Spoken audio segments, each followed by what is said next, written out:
नी और विकी को मदद के लिए बुलाता है।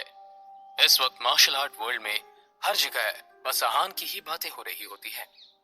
कुछ सेक्ट्स ऐसे थे जो पहाड़ों पर रहते थे और अकेले में कल्टीवेट करते हैं। वहां तक भी आहान की बात पहुंच गई थी और अब वो नीचे आकर आहान के बारे में जानना चाहते थे। स्पेशल वॉर रूम में इस वक्त सब आहान का फाइटिंग वीडियो देख रहे थे। फिरोज सबसे आहान के बारे में उनकी राय पूछता है। ये आहान तो सच में बहुत स्ट्रांग है, फिरोज के पास बैठे एक अधेड़ उम्र के आदमी ने कहा। जैसे ही उसने बोलना फिनिश किया, एक मिलिट्री ड्रेस में एक आदमी ने कहा, एल्डर फिरोज, क्या सच में रायजादा फैमिली से है वो? मैंने कभी भी रायजादा फैमिली के इतने आउटस्टैंडिंग इंसान के बारे में नहीं सुना है। ये रायजादा फैमिली का नाजायज बेटा है, फिरोज ने कहा। उस मिलिट्री अफसर की आंखें बड़ी हो गई। उसे समझ आ गया था कि आहान नाजायज बेटा है, इसलिए उसने उसके बारे में नहीं सुना था। अगर आहान रायजादास का जायज बेटा होता तो इस वक्त फुल पावर में होते और आहान के नाम पर बहुत कुछ कर सकते थे। वो कभी भी इतने वक्त तक इतने स्ट्रांग मार्शल आर्टिस्ट को छुपाकर नहीं रखते। मेरे पहले वाले सजेशन को लेकर आपका क्या कहना है? फिरोज ने पूछा। वो उसके मकसद के बारे में बात करना चाहता था।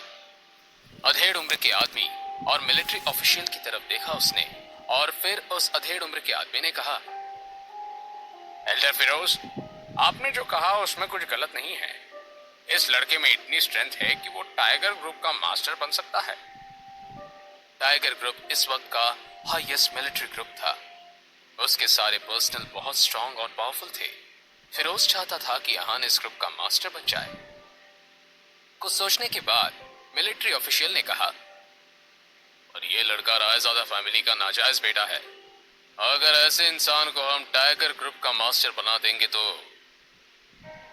क्या मिलिट्री को किसी फैमिली के बारे में सोचने की जरूरत है?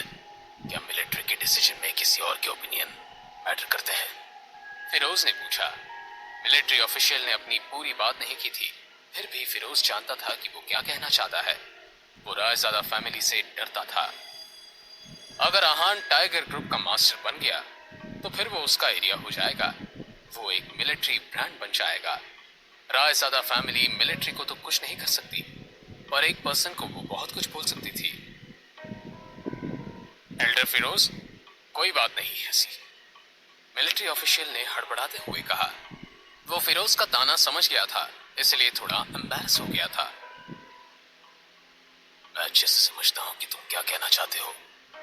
अगर रायजादा फैमिली कोई प्रॉब्लम क्रिएट करने आए तो तुम मुझे बता देना, मैं उसे हैंडल कर लूंगा। इस वक्त सिर्फ जो मैं कह रहा हूं वो करो, फिरोज ने कहा। मिलिट्री में उन दोनों लोगों की पोजीशन बहुत हाई लेवल पर थी, फिर भी वो रायजादा फैमिली से डरते थे। पर वो डरते थे इसका मतलब ये नहीं था कि फिरोज भी डरता था। फिरोज उन्हें हैंडल कर सकता था, इसलिए उसने ये कह दिया था कि अगर वो आए तो ये दोनों फिरोज को इन्फॉर्म कर दें। ठीक है एल्डर फिरोज, फिर मैं कल ही अपॉइंटमेंट लेकर आता हूं। जो भी ग्रुप का मास्टर बनता है उसकी रैंक मेजर की होती है, पर आहान अभी बहुत छोटा है, इसलिए हम उसे मेजर की पोजीशन नहीं दे सकते। हम उसे पहले कमांडर की पोजीशन देने के बारे में सोच रहे थे, मिलिट्री ऑफिशियल ने कहा। वो नहीं जानता था कि फिरोज की नजर में आहान की क्या वैल्यू थी। क्या फिरोज आहान को सीधा मेजर बनाना चाहते थे? अगर ऐसा था तो उस ऑफिशियल का फिरोज को यह बताना जरूरी था कि आहान की उम्र बस 25 साल थी। इस उम्र में उसे मेजर की रैंक नहीं दी जा सकती थी। उसकी कोई जरूरत नहीं है, उसे मेजर की रैंक दे दो, ही डिजर्व्स इट, फिरोज ने कहा। फिरोज के हिसाब से आहान को लेफ्टिनेंट की रैंक भी दी जा सकती थी। ये सुनकर दोनों आदमी हैरान हो गए। उन्हें समझ नहीं आ रहा था कि फिरोज आहान को लेकर इतना कॉन्फिडेंट क्यों था, पर अब क्योंकि फिरोज ने कह दिया था इसलिए वो कुछ भी नहीं कर सकते थे। जहां स्पेशल वॉर रूम में ये सब हो रहा था, तब रायजादा फैमिली एक सतह मीटिंग रूम में बैठी थी। जो मीटिंग लीड कर रहे थे वो थे आलोक रायजादा। इस वक्त आलोक को बहुत गुस्सा आ रहा था। पहले उसे अनन्या की हालत की वजह से आहान पर गुस्सा आ रहा था और अब आहान की वजह से वो बहुत ज्यादा गुस्से में थे। आलोक भैया, क्या वो सच में मार्शल आर्ट एक्सपर्ट बन गया है? आलोक के छोटे भाई ने पूछा। उसका नाम शोभित था और वो फैमिली में 7th बेटा था। हाँ, ये बात बिल्कुल सच है, आलोक ने कहा। किसी का 25 साल की उम्र में मार्शल आर्टिस्ट एक्सपर्ट बन जाना बहुत डेंजरस बात थी। उसकी कल्टीवेशन स्पीड से ही उसकी ताकत का अंदाजा लगाया जा सकता था। रायजादा फैमिली बहुत बड़ी थी और उसमें बहुत सारे मार्शल आर्टिस्ट थे, पर जो इस उम्र में सबसे हाईएस्ट लेवल पर था वो भी स्टेज 2 के लेवल 2 पर ही था।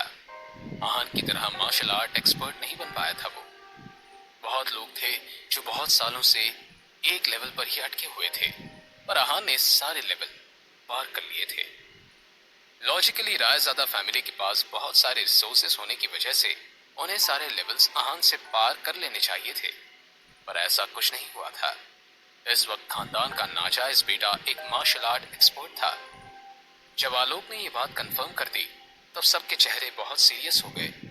वो जानते थे कि आहान का मार्शल आर्ट एक्सपर्ट बनने का मतलब क्या है। क्या आदित्य भाई साहब जानते हैं कि आहान मार्शल आर्ट एक्सपर्ट बन गया है? शोभित ने पूछा। हाँ, आलोक ने कहा। 3 महीने पहले आदित्य ने अचानक से आहान को परिवार का हायर बना दिया था। तब सबने सोचा था कि आदित्य अपने बेटे को अपना उत्तराधिकारी बनाएगा, पर ऐसा नहीं हुआ था और उसने अपने नाजायज बेटे को उत्तराधिकारी बनाया था। उस वक्त सबने ऑब्जेक्ट किया था, पर आदित्य ने किसी की नहीं सुनी थी। आदित्य का रुतबा ऐसा था कि सबको उसकी बात माननी ही पड़ती थी। सबने उस वक्त बहुत सोचा था कि आदित्य ने आहान को उत्तराधिकारी क्यों बनाया था, पर इसका जवाब कोई समझ नहीं पा रहा था। आज जब आलोक ने कहा कि आहान मार्शल आर्ट एक्सपर्ट बन गया है, तब सबको आदित्य के रियल इंटेंशन समझ आ गए थे। आहान का मार्शल आर्ट के सारे लेवल पार कर लेना ही उसका हायर बनने का कारण था। मुझे डर है कि भाई साहब यही चाहेंगे कि वो नाजायज ही हमारे परिवार को इनहेरिट करे, शोभित ने रूखी आवाज में कहा। आदित्य भाई साहब के सिक्लूजियों से बाहर आने में अभी भी कुछ वक्त है। अगर उस वक्त में हम आहान को, ये बात एक मिडिल एज औरत ने बोली थी। उसने बात पूरी नहीं की और बीच में ही रुक गई, पर फिर भी सब समझ गए थे कि वो क्या कहना चाहती थी। वो आहान को जान से मार देना सजेस्ट कर रही थी। अगर सिक्लूजन से आने के बाद आदित्य को गुस्सा आया तो भी वो इतने सारे लोगों को कुछ नहीं कहेगा। नो, उस औरत की बात सुनकर आलोक ने कहा, एक तो वो मार्शल आर्ट मास्टर बन गया है, इसलिए उसे मारना वैसे भी मुश्किल है। ऊपर से अगर भाई साहब को पता चल गया कि हमने उसे मारा है तो वो हमें भी जान से मार देंगे, आलोक ने सीरियस टोन में कहा। आलोक की ये बात सुनकर सब कांपने लगे। आलोक की बात चाहे थोड़ी ही सही, पर सच्चाई तो थी उसमें। भले ही सब भाई बहन थे, पर सब डायरेक्ट भाई बहन नहीं थे। आहान के दादाजी ने 4 शादियां की थी और उनके 13 बच्चे थे। इन 13 में सिर्फ उनके पिता ही कॉमन थे, बाकी कुछ नहीं।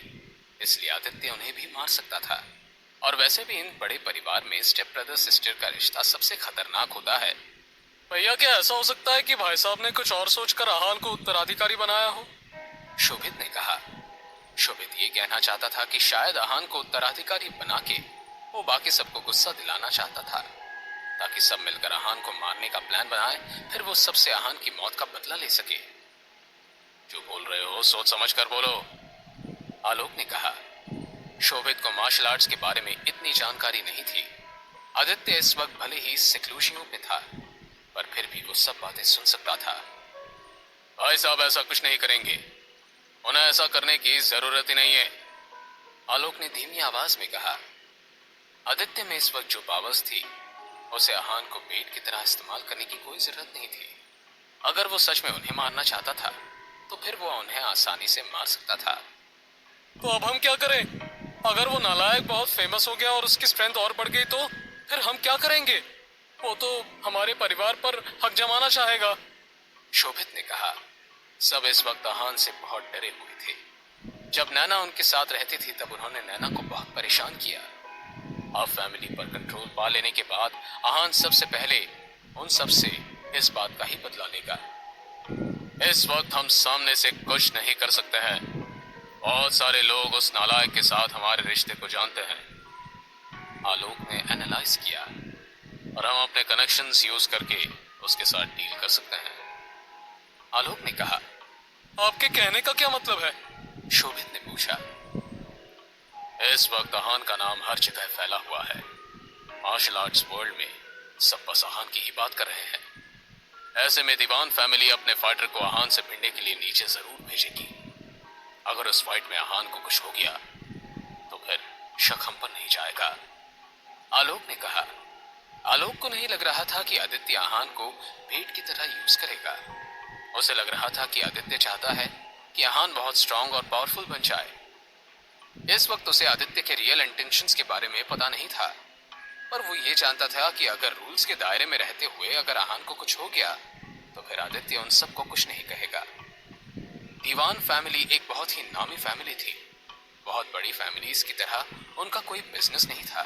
वो बस मार्शल आर्ट्स को पढ़ने में और उसे प्रैक्टिस करने में ध्यान देते थे। वो लोग प्योर वॉरियर्स थे। उनकी सारी पावर्स बिल्कुल प्योर थी। वो सिर्फ अपने कल्टीवेशन के बारे में सोचते थे।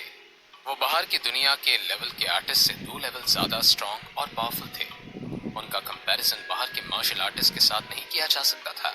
उनका ऑरा और पावर बहुत मॉन्स्ट्रस होता है। इस वक्त अहान को नहीं पता था कि पूरे मार्शल आर्ट वर्ल्ड में लोग सिर्फ अहान के बारे में ही बात कर रहे थे। कोई उसे मारने का प्लान बना रहा था तो किसी को उसके बारे में और जानना था, और कोई बस उससे मिलना चाहता था। अहान ये भी नहीं जानता था कि फिरोज ने उसे टाइगर ग्रुप का मास्टर बनाने का फैसला किया है। वो इस वक्त अपने कल्टीवेशन में बिजी था। उसे मार्शल आर्ट एक्सपर्ट बने तो 6 महीने हो गए थे, पर अब भी उसे कुछ रन और ऊपर जाना था ताकि वो और पावरफुल बन सके। इस वक्त उसे स्टेबलाइज होने की बहुत जरूरत थी। जनरली मार्शल आर्ट एक्सपर्ट बनने के बाद अगले लेवल पर पहुंचने के लिए कम से कम 5 साल लगते हैं, पर इस वक्त अहान के पास 5 साल का वक्त नहीं था। वो जल्द से जल्द इफेक्टिवली अगले लेवल पर पहुंचना चाहता था। ऐसा नहीं था कि अहान ग्रीडी था, वो बस खुद को प्रोटेक्ट करना चाहता था। अहान का प्लान इस वक्त ये था कि वो जल्द से जल्द अगले लेवल पर पहुंच जाए। ऐसा नहीं था कि वो 5 साल की जगह 5 दिन में अगले लेवल पर पहुंचना चाहता था। वो 5 साल की जगह 2 से 2.5 साल में अगले लेवल पर पहुंचना चाहता था। अगर अहान ऐसा कर पाया तो वो बहुत जल्दी राजज़ादा फैमिली में घुसकर कुछ चीजें ले सकता था जो उसकी ही थी, पर इस वक्त ऐसा करना मुमकिन नहीं था क्योंकि अहान अभी राजज़ादा फैमिली से लड़ने के लिए तैयार नहीं था और वीक था। पूरे दिन कल्टीवेट और मेडिटेट करने के बाद अहान ने आराम किया। अगले दिन अहान रेडी होने के बाद रक्षित से हिमानी के बारे में पूछना चाहता था, पर फिर उसे लगा कि रक्षित को कोई इंफॉर्मेशन नहीं मिली होगी। उसने डिसाइड किया कि वो शनाया से मिलने जाएगा। जैसे ही वो जाने लगा उसके दरवाजे पर नॉक हुआ। इस वक्त अहान से मिलने कौन आया था, जानने के लिए सुनते रहिए सीक्रेट अमीरजादा ओनली ऑन पॉकेट एफएम।